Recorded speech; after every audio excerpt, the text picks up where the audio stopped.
on Sagittarian Matters, it's a vegan food review extravaganza. We talk about pourable pizza cheese, cashew ravioli, vegan smoked salmon, homemade chickpea tofu, and so much more. With very special friend to the show, Morgan. Plus, some unsolicited vegan food reviews from Dawn Riddle. Stay tuned.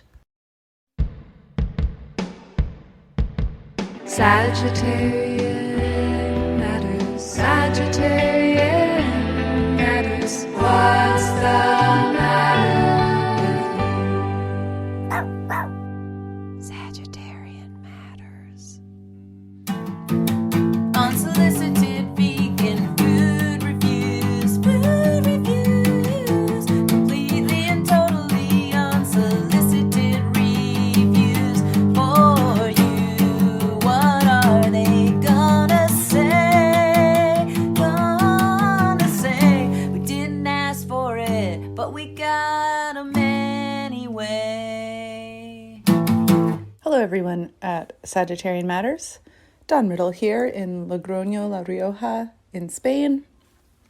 I'm here to just review some more foods, whether you like it or not. Well, one food in particular, which is the prunes of the region, the ciruelas pasas. And maybe my accent is quite wrong for that, but if you come and you say that, they'll give you prunes. The prunes here are the best prunes I've ever had. And as you know, fans of the show, you probably are also huge prune fans. So the prunes here have pits in them, and you can get prunes that are like kind of dry, and then also sometimes they're kind of sweaty in the bag. These are on the dry side. They have a delicate flavor, a great mouthfeel, a super good chew aesthetic. You just have to be careful about the pits. So when you come to this region of Spain, or perhaps all of Spain, I don't know, this is the only one where I had prunes. You got to get them. You get them at the dried fruit and nut and bean place in your area. And the one here really had some great items. I also got some dates that are like the best dates I've ever had. But we're not talking about dates here. We're talking about prunes. They're really good. Okay, signing off. This has been Dawn Riddle, Unsolicited Vegan Food Correspondent, International Edition. Morgan is a frequent contributor and fan favorite of Sagittarian Matters. She is a former vegan chef and baker, a very good friend to the show, and she loves salads and beans more than I can say. Now please enjoy my talk with friend of the show, Morgan. Morgan, Nicole. welcome back to the podcast. Never felt more welcome in my entire life. You've never been more welcome in your whole life. That maybe makes me feel a little sad, but okay, got it. Thank you. No, every day I see you, you're more welcome to the podcast. Heartful, eyes closed, heartful, can't lose, whatever that TV show thing is. Yeah. Oh yeah. Morgan, we have too much to talk about today in too little time. Always. This is the theme of my life. I want to eat a pasta first because I'm concerned about texture. I'm going to tell you my agenda. You tell me your agenda. My agenda is talking about jerks at a store. Oh yeah. Hummingbird feeder tricks and tips. Vegan salmon, ravioli, pot pie, just what I needed. Oh yeah. That's my this is a wide net. Yeah. Well, we have like interpersonal affairs, restaurants, and then products, and then old timey recipes. Please bring on the old timey recipes. I just still really wish there was a short-lived TV show on some kind of like PBS. Maybe it wasn't actually, where they did historic cooking challenges, but with only historic tools. And, I've mentioned it before because it was such a slam dunk. Nancy Silverton of like La Brea Bakery fame and like a bunch of other stuff was one of the judges. And I managed to find it on the internet, and then I found it, and then they took it down. It was like 10 years ago. It's just a lot of like, dogs running on spits. I don't know. What? I don't sanction that, but it was like literally you have to craft this medieval fantasy animal out of multiple other animals. Horrible. This is not vegan. Oh my friendly. God. Okay, but the concept was that you had to like have it on a spit with dogs turning the thing. And none of this is vegan friendly at all. Why dogs? Why can't you just turn it yourself? This is the thing at the time. And so then they traveled forward through time, cooking with historic tools and historic recipes. And I was like, this is genius. Why did it ever go away? Did they ever get to carob? The 70s is what you're telling me. I only watched a single episode, but I'm still thirsting for more. So if anyone hears this and has powers. Morgan, I have other things to talk about, but before I chit chat with you, I want to knock it out of the park with vegan spinach and cashew ravioli from Trader Giotto. Actually, it's from Trader Joe's. Trader Joe, I think, stopped using those different versions. I think they did, and we're all grateful for it. But Nicole's still revisiting. Also, nothing says powerful breakfast like a hearty bowl of vegan. Nicole's in pajamas. I'm not sure. This is my clothes. Oh, forgive me. Okay, so this is vegan spinach and cashew ravioli. Thin stuffed pasta with spinach and a velvety cashew filling. Did someone say velvety? I just wanted to taste it really quick before it became hardened. And unvelvety. To do Trader Joe justice. Like our spirits. I made this I boiled it until desired consistency. My desire. And then I just put a little raw garlic first thing in the morning, olive oil, and my favorite Trader Joe's Bomba sauce, which is a hot Calabrian pepper. Which friends to the show, Lydia and Candy, sent me some during quarantine when I couldn't get any.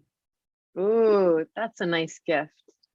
Also, this is like an entirely like a closed system meal. Everything is from within the walls of Trader Joe's. Except for I got fancy garlic, but don't brag. Just kidding. Not to brag. Okay. Looks good. These are little circles. It is thin. It's a nice thin ravioli. Sometimes you have a ravioli that's almost like a pierogi. Like you have a ravioli there. Like, whoa, this is really thin. It actually is almost like wonton thin. Ooh. And the inside it's fine. Like it's like, like when you're eating an egg roll and like, you're like, if you stop to think about what was inside of it, you'd be like, shrug or, like there's something, sometimes like the filling of something is not such a standout, but altogether the harmony. The harmony of flavors and textures. I like the softness. You got harmony? Yeah. Pillowy? I don't know about velvet. Oh. Velveteen. Wait, what's the other stuff? Like a tracksuit? Oh, this is velour. Like not velour. This is like corduroy. Oh, right. Well, it's spinach and cashew something together. Maybe a different chef could make it velvety, but I didn't. But anyway, I give this a thumbs up. Nice. All right. Trader Joe. Thanks, Mr. Joe. Thumb up. Okay, Morgan, what you got? All right. Okay. Well, there's sort of a small but very journey as well. So first and foremost, we'll go chronologically. We went to Food Fight to see if they had any of the pourable liquid vegan pizza mozzarella made by Miyokos Creamery, and they had it, and then they sold out. They're like, no way, we can't keep it in stock. We were shocked we even got a shipment of it, and I was like, darn. Okay, well, shucks, them's the breaks. And then I happened to be at New Seasons, and Torrance spotted a single lone dented container tucked back on the shelf. So we climbed up, grabbed it. We were like, yes, it's pizza time. And so we had some pre-made dough. There were some morels on the pizza, some caramelized onions, kept it simple so everything would really, shine, as we've talked about. And it's really like cognitively off-putting to pour a wet sauce all over your wet dough, and you're like, this is going to be terrible. And they were like, use a light hand or whatever. So did all of that, and it's so good. I think I got tricked by a TikTok video. And so I tried to use almost the whole bottle on one How was pizza, that? and it was quite thick. It was a lot. But then I didn't use, somehow I stopped myself in time. And then I kept that bottle around and I added it to like tofu scrambles and like Ooh. a veggie saute, because it will do its same yummy mozzarella thing in the pan. Whoa. It was great with the tofu scramble to make it more like a frittata. Wow. But tell me more mean, about the taste, the texture, everything. No, that's it. It gets bubbly. It gets like a little toasty around the edges, much in the same way that their actual firm sliceable mozzarella does. You know, it like melts a little, it gets bubbly, crispy, kind of spreads, fills in all of the gaps. Stretchy is maybe an overstatement, but like taste delicious. And then, you know, of course, like the, you know, 90s punk in me is like, well, I could probably make this myself. I could probably. So that might be the next journey, is DIY. Also, now thinking about throwing it in a scramble or putting it on a whatever unconventional, you know, whatever usage, really, like, there's got to be people have thought of some hacks. Like, what else can be done with this liquid format? You know, Well, I would think like could you put it on top of a lasagna? couldn't you? Could you not? Well, because to Could me, you like, not? I was like, I'm not going to eat multiple pizzas in the time it takes for this to be in my fridge before it expires. So I've got what else can I half put a it on? bottle, Yeah. right? I know. So now I want to snoop and see what other genius things people have done. What do we got? Do we got a crepe? Do we got a lasagna? Do we got a tofu scram? Well, We got a could you breakfast make bake? your own like cheese? What do they call it when you just have a fried cheese? I don't know. Yeah, the fried cheese. What about an au gratin? Ooh. Oh, gratin. Oh, gratin. Yeah. Morgan, thumbs up, thumbs down. Oh, double thumbs up on this. The only thumbs down is that it's so hard to get a hold of. I want to tell you, I'm not wearing pajamas. I'm wearing a t-shirt from MATHA, the Museum of Transgender History and Art by Chris Vargas. Oh, yeah. A co-production with Wacky Wacko. And so it Oh. has the drawings of different covers of trans movies or movies that include trans ? Characters throughout time. And most of my clothes nowadays do look like pajamas because of the print that you formerly only saw on a flannel button-up worn at Christmas time. It looks great. I like this shirt. Thank you. Speaking of Chris Vargas, Do tell. blessed/cursed the podcast by gifting me something from Grocery Outlet. Oh, wow. We're exploring new territories. We're just going to take a moment to say Grocery Outlet, Bargain Market. Also lovingly known as the Gross Out. Worst theme song in the world, played over and over again over their own speakers. Worked, though. Don't we all know it now? It does work. Okay. I need to tell you some things that are wrong before we even taste it. So Sophie's vegan smoked salmon. The packaging is cute. It looks very like sort of social media. There's like an overexposed bagel with some, this is exactly what I suggested you do with it. Do a little soft cheese spread, some ribbons of something, and then a sprig of dill on top. And we've got a nice little, you know, cursive with some gentle pink, millennial pink stripes. Well, Sophie's Kitchen. In the spirit of the show where I try things out of context. Oh, yeah. Like when we tried stinky cheese with none of the things that the people told us to. And I was like, ew, it's so pungent. I wish there was something to cut it. Didn't we eat natto just like on a spoon? We ate natto on a spoon. Yeah. Just be like, Yeah. whoa. This Sophie's Kitchen vegan smoked salmon is meant to be eaten on a bagel with cream cheese, etc. I have none of these things. I made like a very kind of basic tofu thing to pair with it.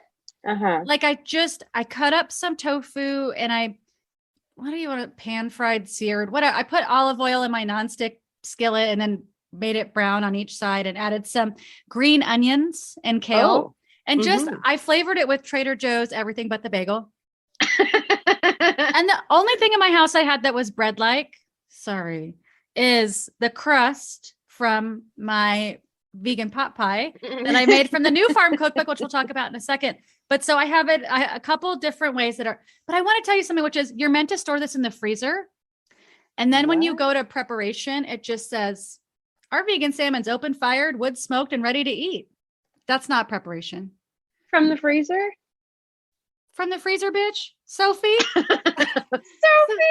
So I took it out of the freezer an hour early and it was still frosty. So then I had to put it in my still warm skillet to get the ice crystals off. So I don't know what's happening. But I think that Sophie's like an ice crystal. The PR team could have they could have maybe put a little bit more effort into the preparation part and moved that fun description somewhere else on the box. I'm telling you, we have our like next career move cut out for us, which is like, copy for food packaging. I got to tell you one more. You want to hear the food packaging copy? I do. Well, I want you to see the image on the back is like a silhouette of a little girl running. Why? Why is she running away from the salmon? She's running to the salmon. Oh, Jesus. Proud to offer the first in market 100% plant-based seafood since 2011. I'm sorry, they've never heard of the entire continent of Asia. Yeah. Also, since 2011. That's not the first vegan seafood on the market. I'm sorry to say that for many reasons. When my firstborn daughter suffered a severe reaction to seafood when she was just a toddler, I woke up. Not all foods are good for everyone. So she has to eat seafood throughout her life. So we got to come up with a solution. We got to. I began to study the serious plight of the oceans. I decided to take my 40 plus years of producing vegetarian foods. What's Sophie been making? Wow. To disrupt the plant-based food category by creating sharks. Sharks. When my firstborn daughter suffered a severe reaction to seafood when she was a toddler, I woke up. Not all foods are good for everyone. Sharks. Then I began to study the serious plight of the ocean. I decided to take my 40 plus years of producing vegetarian foods to disrupt the plant-based food category by creating believable, satisfying seafood alternatives. Mm-hmm. We use traditional plant-based superfoods to offer products that are perfect for those with allergies and sensitivities, vegans, and those that wish to simply add more plant-based foods to their diet. From Eugene. We create Sophie's Kitchen plant-based seafood, TM, and we invite you to enjoy it. Wow. Number one, I didn't know superfoods were still trending. So I guess that speaks to the 2011 part. And I think you got Mark Cuban's attention with this one. Okay. Do you want to see what it looks like? I do. What? It's really stripy. It looks exactly like Morningstar Fake and Bacon. I think it is Morningstar. I think it is Morningstar. It smells just like Morningstar Fake and Bacon. What? I can't feel I should take a picture of it. The like striping pattern and like color palette is sort of, unmistakable. Maybe that's what they've trademarked. I just want, can you be a witness here that you've been to vegan Chinese restaurants since the 90s that have fake seafood? Yeah. Oh yeah. We got vegan scallop, vegan shrimp, vegan, all kinds of stuff. Okay. Tuna. Also, I don't really know what real salmon's like, so I tasted it. I tasted it. If you took a fake and bake it and just made it rubbery. If this was like a rubber snake that was flattened and covered in liquid smoke. It's just fake and bacon. They just packaged it differently. They made broader stripes instead of more narrow stripes. This is a rubber. Oh, it's snake. A horizontal stripe instead of a vertical stripe. That's the difference. This is a rubber snake covered in liquid smoke. Wait, what's it made of? I mean, other than superfoods, obviously. Rubber snake. Water, olive oil, konjac powder. Yeah, okay. Pea starch, superfood potato starch. Super. Pea protein, sea salt, organic agave nectar, seaweed powder, fenugreek, alginate from seaweed, paprika, and calcium hydroxide. So really they just were like, we're using seaweed and products from the sea to make this. Wait a minute, products from the sea to make this. And so now we're calling it fish instead of bacon. I want to have a word with Eugene who wrote that thing. I'm just like, what? This is so weird. I think that you should make carrot lox instead of this. Yeah. Okay. From what I've seen of fish of the past, I don't know, 40 years or whatever, like it doesn't bounce around like that when you wiggle it at your friend. It has more of like your teeth sink through it. Like, I don't know what, like a carrot, like a cooked carrot. Like there's not a lot of chewing that has to happen, right? It just kind of. It's smoked. I guess it's smoked salmon the same as lox. I've had maybe asking lox is absolutely raw the wrong salmon. person. I've had lox in my life as a child on bagels. Lox is soft and moist, and it's not quite as similar to a rubber snake. Less snaky, less rubbery. Okay. I'm gonna have to give this a thumbs down. Oh wait, I am gonna try it with my tofu just to give it a fair shot. Oh wow. You know, oh my God, look at how hard it is to even tear it. Okay. Wow. It looks like a cat treat or a dog treat. I wish it was a cat treat. Okay. I know. Should I try it on my someone who pot pie crust first? This is getting highly experimental over here. Thanks, Morgan, for being my friend. Deconstructed, reconstructed. The face says she's loving it, everybody. Ba-ba-ba-ba-bum. Oh, I'm yeah. loving Sorry. it. Oops. Registered trademark. Ponyo's coming. Ponyo heard me crunching something. She wants to know. Mm-hmm. Mm-hmm. Okay, I'm trying it with tofu. I mean, I think I would either. I think if I wanted one of these flavors, I would either just add liquid smoke to something, Mm-hmm. Mm-hmm. or seaweed flakes. Yeah. Also, again, like who's really like, my life feels totally incomplete without thinly sliced smoked salmon. I mean, I guess if you're having it on like a bagel as if it's lox, like, yeah, I get it. My family ate a lot of lox and bagels. I mean, not my immediate family, but my extended family. So, My spiritual family. that's you. But like, is this gonna fill that void? My toddler daughter was bereft when she could no longer eat smoked salmon. Smoked salmon. We knew that she wouldn't have a normal life. Do you think toddlers would like this stuff? No. I mean, I don't like as like if they were teething. I don't even want to feed this to Ponyo. Ponyo's very interested. I'm gonna feed her a little bit of my crust. All right, Morgan. I'm gonna give this a thumbs down. Sadly. Okay, so friend to the show, Chris, knew he was doing me a disservice and gave this to me almost as a prank. And now we know why it's a grocery outlet bargain market. Yeah. Okay, the gross out. Earning the name every single day.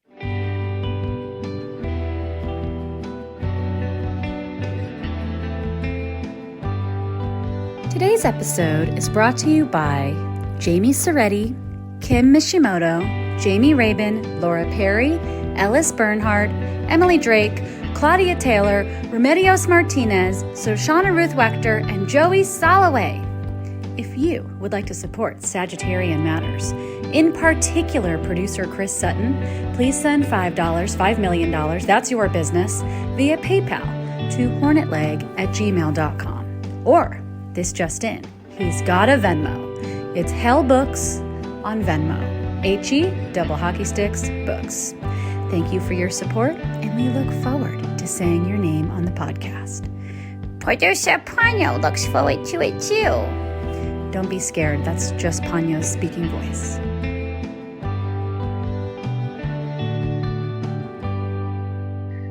Okay, I'm going to move on to Nicole and I have both been advertised all kinds of alternative tofus. So I chose to make a chickpea tofu. Apparently it's like a Burmese tofu, which I've eaten. Mine was not nearly as good as the one from Top Burmese.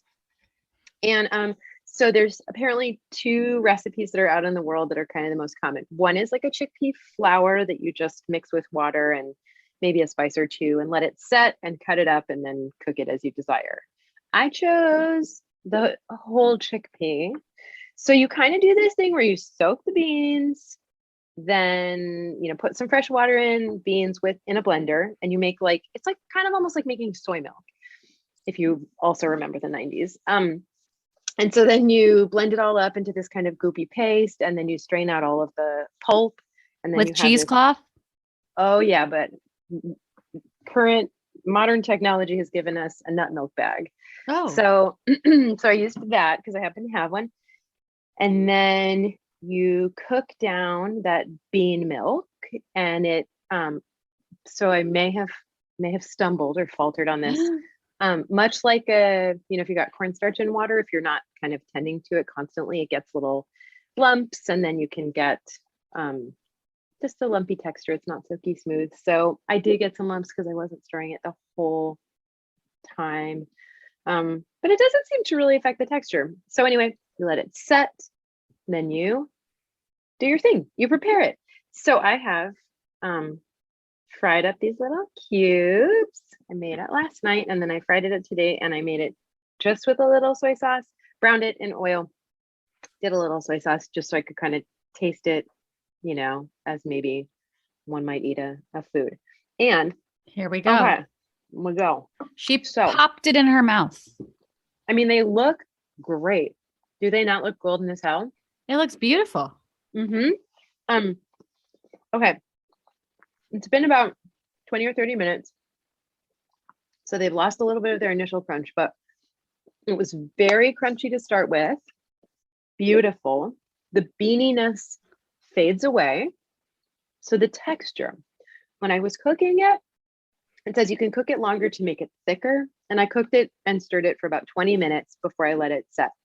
So when I was eating it this morning after having browned it, the interior is so creamy and soft. This is the silken tofu version, that it almost melts in your mouth. So it almost returns to this not quite bean milk, but it really is so soft. So I might cook it longer next time for a firmer texture. But not grainy? Delicious. No, I don't even feel the lumps. Not grainy, doesn't taste like an uncooked bean. It just tastes like this. It's almost like the texture of polenta-ish, but without the polenta-ness, Okay. if you took out all of the grains of corn. So yeah, and it's I can squeeze it, I would for sure maybe make this even thinner, and because this is I don't know, 3/4 of an inch thick or something. So I might even make it thinner so I could have less of the melty interior and make some sandwiches out of it, Ooh, But- will you share the recipe for this Mm-hmm. on the Sagittarian Matters Instagram page? Absolutely. And I also would try making it with chickpea flour, because I think you might get a little more texture that you can actually chew, because you're not filtering out all of that pulp, the bean, the actual bean. Yum. This opens up a whole new world. Morgan, I'm genuinely surprised. I've only had it once at a Burmese place in LA that no longer exists, and chickpea tofu. And I found it kind of grainy. Oh, And not at all. it felt like too densely starchy to me. Maybe it was the flour version, not the milk version. Wow. It's pretty incredible. Where you're I don't think this is going to work. Remember aquafaba, when you're no, this is definitely not going to work. No way. Yeah. And then you're what? Yeah. And apparently you can make it with other beans, which I did not try. Maybe it's not a traditional recipe to use alternative beans, but yeah, would absolutely make again. Wonderful. So you're giving this 2 thumbs up. I give it 2 thumbs up. Yeah. Oh my God. Thank you. It's a pleasure. Also, the only seasoning I added in the cooking process was a wee little sprig of salt. So you could jazz it up with some other stuff, make some seasoning, whatever decisions. I want to, while we're talking about recipes, Mm-hmm. I want to tell you a tried and true favorite. Oh my God. People, I can send you photos of my disgusting cookbook. Please do. Which it's the new Farm Cookbook. Mm. I believe the copy I have originally belonged to Rachel Carnes and was left at my house by an ex of hers. Wow, this is her story. This is a piece of her story. It is like Mhm. the binding is coming apart. There's food stains on the most popular pages. The vegan pot pie in there includes a giant batch of nutritional yeast, quote unquote, golden gravy. You make your own crust. It was so easy. It's just like flour, water, salt. That's the crust. That's it? That's it.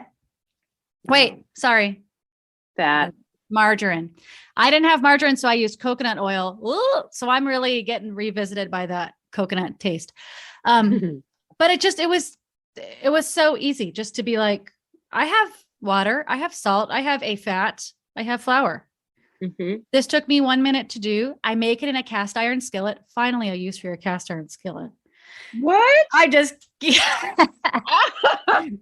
Blasphemy. I'm baiting you. You are. That's all I have. And so you saute some tofu with your classic, like you kind of like you toss it. You get like a little bowl or a dish, and you put your nutritional yeast in there, maybe some flour, salt and pepper, garlic powder if you're crazy, and then put some tofu cubes in there, shake and bake, shake it up, get them covered, and then fry them in oil so they're feeling good. Put them to the side, maybe like cook some like onions. I like broccoli, peas, spinach if you're nasty, or cauliflower if you're nasty. And then you put those things in your pie crust, cover it in the golden gravy, and then cook it for like 45 minutes. It's so good. It's usually something I make for like a holiday thing. But the other day I just was like, you know what? I got tofu, I got peas. I got leftover cauliflower. You got Let's a do meal. this. Yeah. Let's do it. Baby, you got a stew going. So maybe you got a stew. That's my recipe of the day for you, everybody. You know what? I think you might have tried to hoist this on people in the past. So someone's really loving it. I'm back. Well, the other day, Lagusta was like going through her files and was posting all these Instagram stories about like, oh, wow, here's like this carob brownie recipe they made us learn in macrobiotic cooking school. Oh man, spelt flour? What is it, the 70s? And I was like, I'll Bring take that. it on. I'll take that. I know when you showed me the jam thumbprint cookie recipe or whatever, I was like, I cannot even tell you how many vegan restaurants of a certain era I ate that exact cookie at. Like, it's really good. I'm like, I know that sugar-free raspberry jam with that nutty cookie outside, like everywhere. You couldn't escape them. It was like have you had a portobello mushroom? So what you do is you take a portobello mushroom. Like, yes, you bet with it. I want you to know that I'm the same person I've always been. I think as a teenager, I put it in a zine. I think somewhere I put a portobello steak recipe where I was like, you cut up a portobello, you cover it in butter. Yeah. Vegan butter. You put it in the oven. Or Bragg's. Yeah. Yeah. And I was just never know the difference. Bon appetit. Enjoy. Morgan, you and I have both been to a place in Los Angeles, a bakery called Just What I Needed, spelled Kneaded. I think it's Frogtown. It's Froggish. Frogtown. I went there the other day. Friend to the show, Marley, who used to work with you at Dovetail Bakery, works there. Yeah. Oh, Marley's the best. We didn't get to go there together, but can you tell me about your visitation to Just What I Needed in Los Angeles, California? Oh, wow. Okay. So we went and Marley did give us the royal treatment and we got to taste a bunch of different treats. All kinds of stuff. A cookie as big as my face. It was like so melty and delicious. You like a crispy exterior and a melty interior, and you'll just be in heaven. I just think it's like, I just think everything they do really well. Everything I had was like exceptionally delicious. There were these biscuit sandwiches that I was sort of regretting not eating that were like maybe 1.5 feet tall. It looked so good. Maybe it's a weekend only special. But yeah, everything is like got a variety of textures. Like, for those of us who are around for earlier vegan days, it was like outside, inside, same texture, mostly just dry and crumbly. But like everything has like a crispy element and a soft element and like a toasty bit and like a less toasty bit and like a good balance of sweet and salty. And yeah, and it's cute as hell. I got a chocolate chip cookie. You and I part ways on some things about chocolate chip cookies. Oh my God. I know. This cookie, I thought of you because you told me all about it. And I want you to know, listeners, there's such a strong chocolate ratio in there, high chocolate ratio, and good chocolate, good tasting, like rich, dark chocolate on a big flat cookie with crispy edges and salt on the top. It's my dream chocolate chip cookie. Yeah. You famously like a stingy chocolate smattering in the chocolate chip cookie. No, this is the controversy I bring with me is I'm not a huge chocolate lover. So my favorite all-time cookie is chocolate chip cookie, no chocolate plus walnuts. It's not a chocolate chip cookie at all. But I understand and can like relate to people's love of the classic. I mean, that cookie is good though. Even I can so good. It's so good. I also got biscuits and gravy. My memory is still warm. Like even, I don't know. Really? I don't know. It was melty. Oh my God. It was great. And I ate part of it in the car, part of it in the house, part of it after a nap, part of it the next day for breakfast. It held up. I got biscuits and gravy too. So Dovetail Bakery, RIP, famously had good vibes and great biscuits and gravy. And I feel like Dovetail Bakery set the tone. Every time I go into a bakery, like this place similarly has good vibes. It has great vibes. It feels like. I want you to know while I was there alone. I live a little further out of town now. So I'm getting that kind of like you live alone weirdness. Where every time you see somebody, you talk to them like a little too long. Like you're like the claws come out. Like the postman goes to give you your change and you just hold their hand and look in their eyes and just go, thank you. Yeah. And then as soon as they're like, well, have a good day, you start a new story. Oh my gosh. Well, this morning I was, that's me now.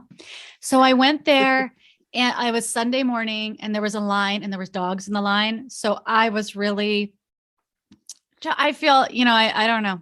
I don't know if I owe these people an amends, but I talked to these people with dogs for a really long time. I know everything about the dogs I met in line. Anyway, one of them was in front of me and a toddler ran by with a vegan Pop-Tart. The toddler ran into the dog, dropped the Pop-Tart.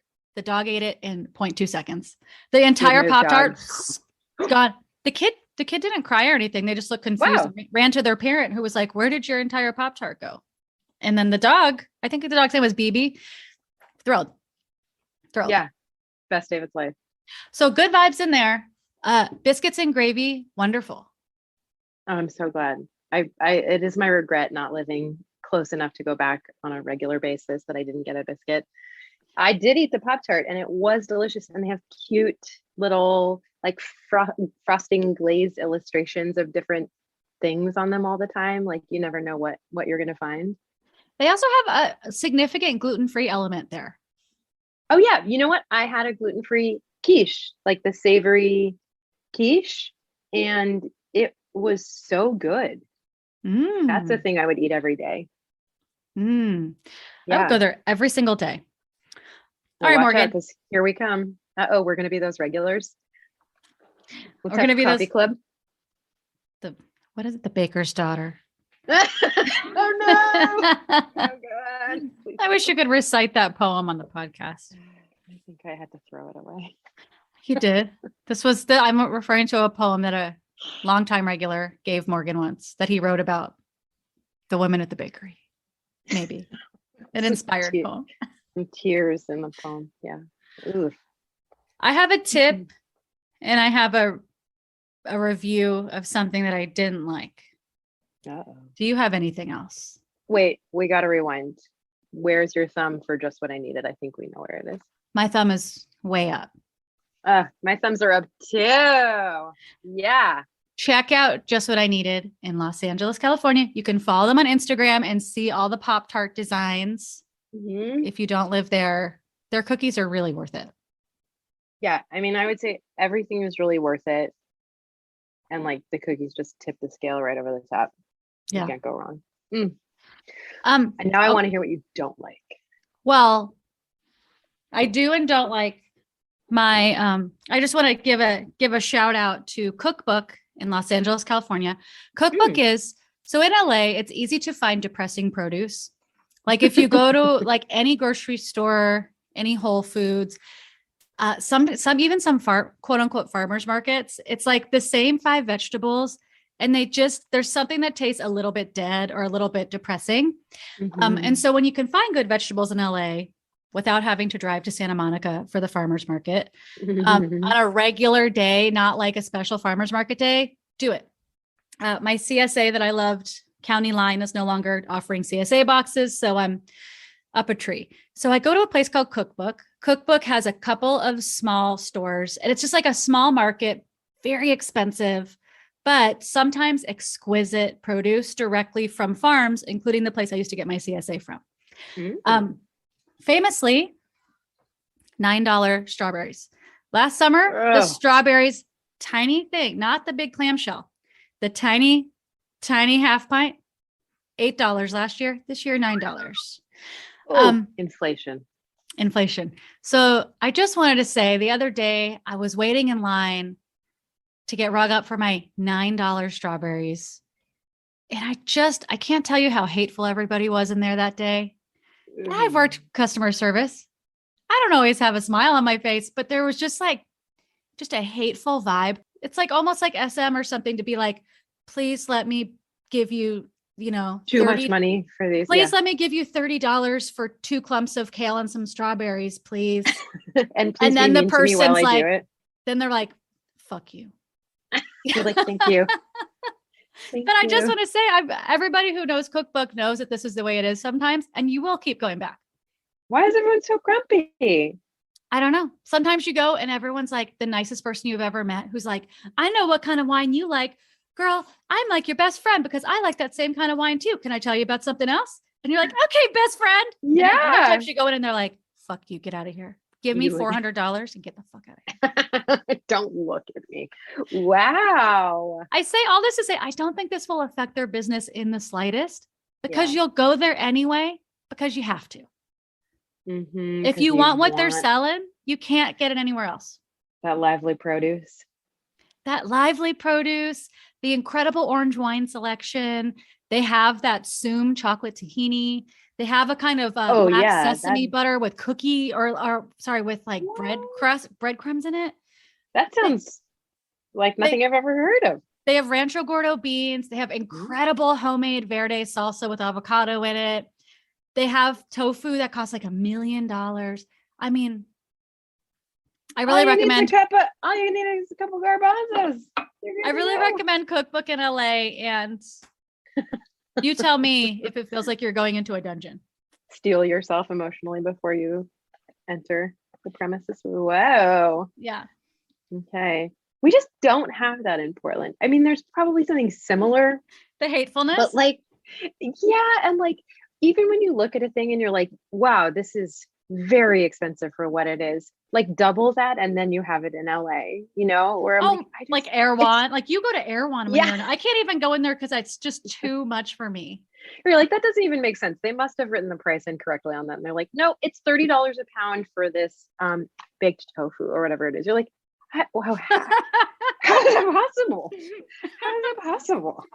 It just is.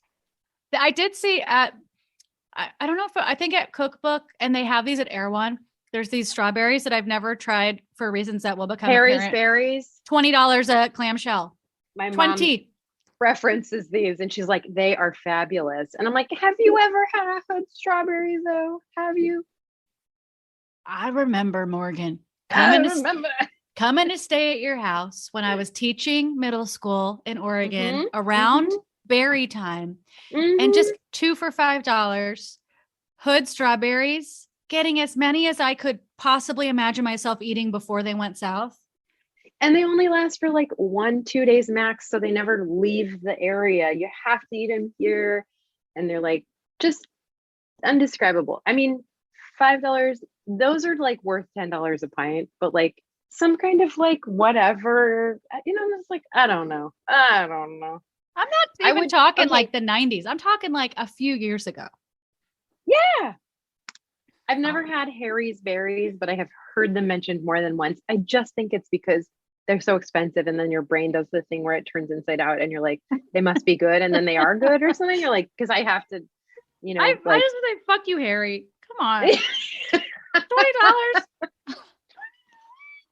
Okay.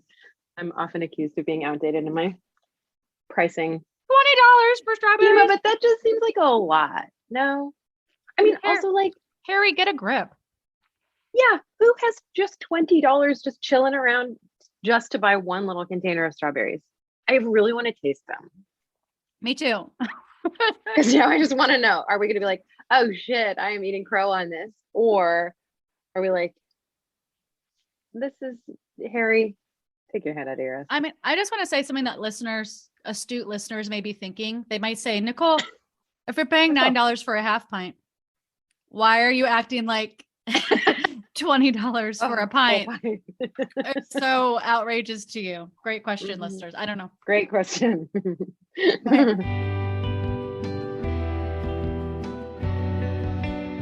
Hey, writers and artists, do you want to be told what to do? Do you want a loving but firm presence to give you direction in this unanswerable world? Join Homework Club and let author and arts consultant Beth Pickens break life down into manageable steps. Just $15 a month for homework, workshops, and connect with other artists and writers through customized accountability pods. Homework Club. Go to bethpickens.com for more information.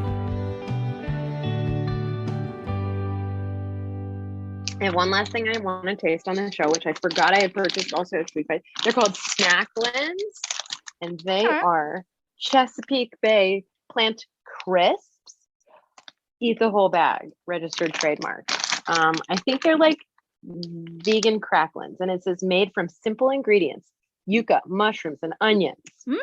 100 calories per serving. Don't care. Shape and texture that elude categorization. Impossibly crunchy, remarkably airy.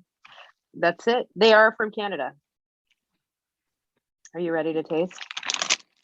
The shape and the texture you can't even describe. No, it's impossible. It eludes description. I mean, You I wanna think if know it what- was like a pudding, the shape could. I mean, it looks like a dip in Frito. It does look like a dip in Frito. Eludes. It eludes description. There's something like kind of aromatic on here, and I'm guessing that's spice, onion, or sea salt. Are we talking They're a little- styrofoam? What are we talking? Yeah, they're like a cousin of a Funyun. Okay. Oh, they taste like soup mix. Cousin of a Funyun soup mix. Yeah, they're exactly like, I stayed home sick from school, and I get to eat a weird salty soup mix like a Lipton's or something because it's a special treat because I'm not feeling well, but in the form of a chip. Ooh. What are they called? They're called cracklins. Snacklins. Would you Yeah. eat the whole bag, trademark? Oh God. No, my eyes would puff shut because they're so salty. I would, wow. I would, ooh, yeah. Well, I don't know. It says there's 150 milligrams per serving, 450 milligrams per bag, which apparently is supposed to only be 20% of your salt, according to Canada. I think I would, yeah, I think I would like not be able to open my eyes tomorrow because of the salt puff. What's the occasion for this? Could you put this on a sandwich? Could you put this on a salad? Would you eat this in the car? Would you eat this at the movies? Probably like a road trip or as part of a lunch box, Mhm. You're like, I'm having a crunchy, I have a tangerine, some Snacklins, and a bagel with some smoked salmon on it, and a cupcake. I'm gonna This is not how send lunches work. I'm gonna send this vegan smoked salmon to friend to the show, Muffy Davis, for Oh, their next through hike. Why are you trying to punish people you I don't care know. about? Because I was thinking if they like, don't hikers like something chewy? Like they eat like a jerky. This is like absolutely flawed deductive reasoning. Like hikers love chewy stuff. They're always chewing on what's that called? Jerky. So they probably love This frozen. They probably love. like don't unthaw it until the moment of. You're like hiking for days with an ice pack just to protect your Sophies. Ugh. Stripes. Sophie, somebody needed to intervene on Eugene, who wrote this back thing, and be like, you can't pretend like you're the first person to make vegan seafood, bro. You can't. Isn't that some kind of like, false claim? I don't know. Well, I mean, it looks attractive. The packaging. And it's a product of Taiwan. Excuse. Liars. Liars. You heard it here. I mean, there's just, You're at a loss for words.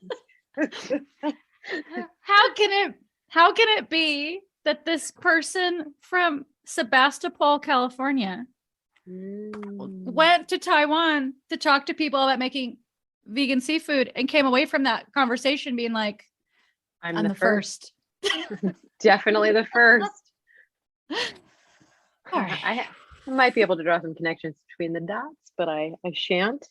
Wow. I was saying, like, maybe you're like the first like bald white man in Sebastopol. Sophie's a bold white do man this. stuff. I don't know. Probably. Yeah. The first place called Sophie's in Sebastopol to make this.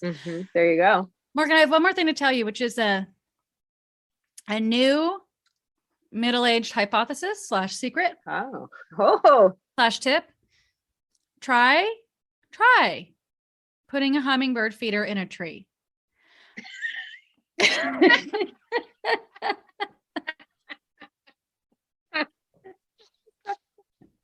Take off your straw hat and put on your plastic gardening clogs.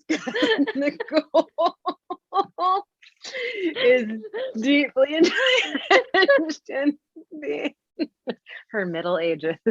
I turned 40 and I'm ready to roll. Tell me what happens when you put a hummingbird feeder in the tree. What could possibly happen?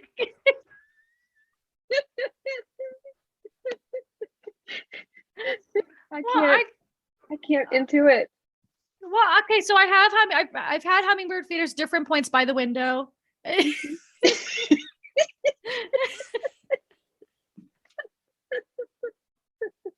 But and now you're finally 40, so you finally you dialed it right in.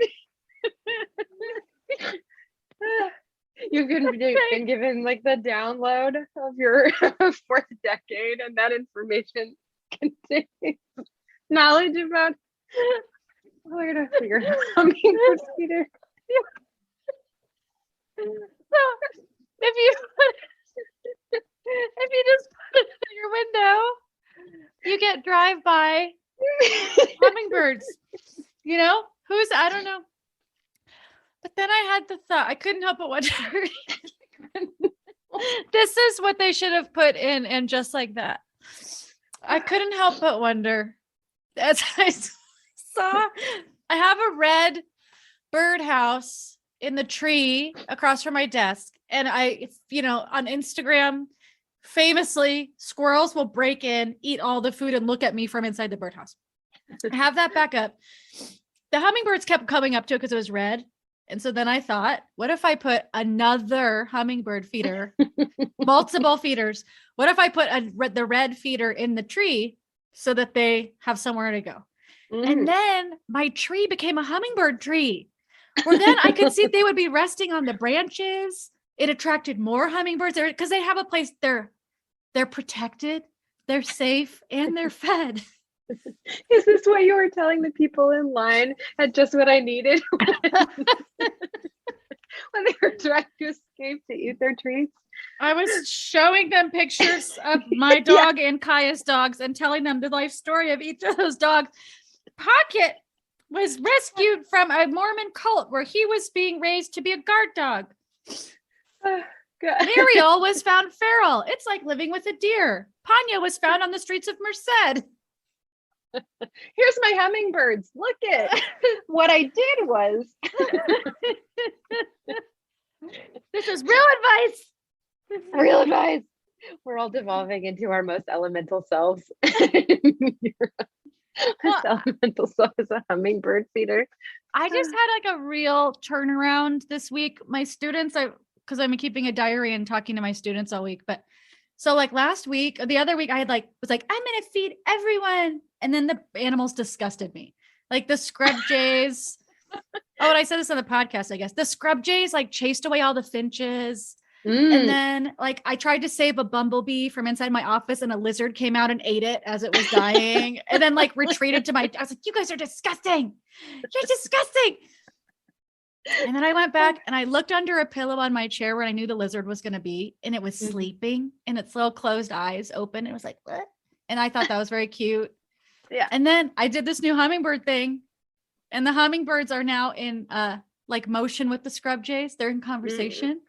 They're co-creating. And somehow the scrub jays have gotten busy lately. And so the fat squirrel's back. There's like a squirrel that I just really Cute.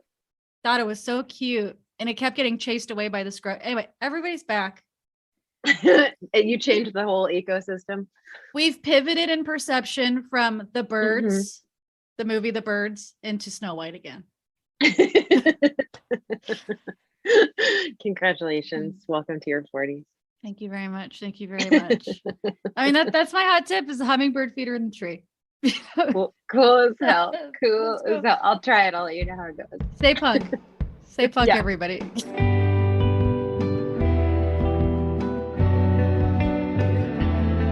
Sagittarian Matters is produced by Chris Sutton with assistance by Ponyo Georges.